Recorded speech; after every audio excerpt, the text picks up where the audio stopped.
Welcome to my channel.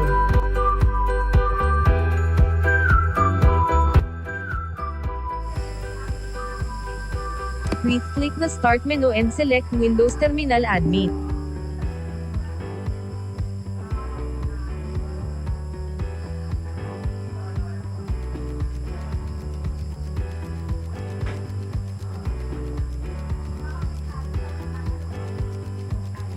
Select Windows PowerShell.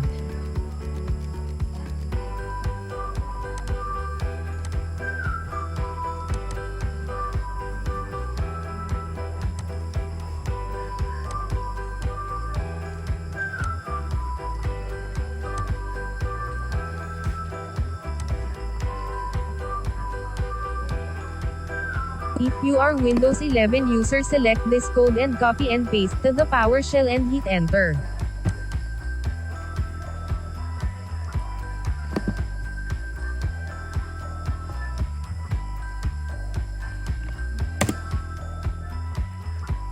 Please wait until it finished running.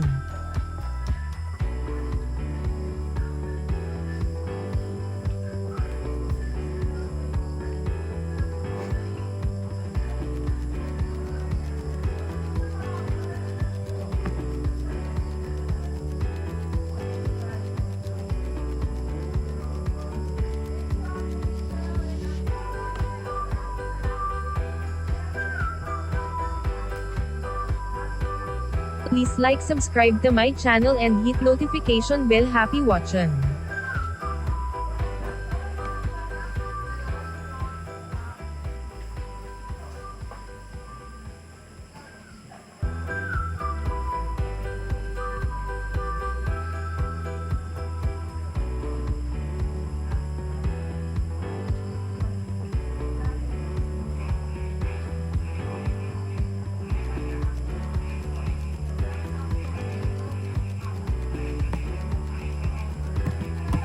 Now it's done.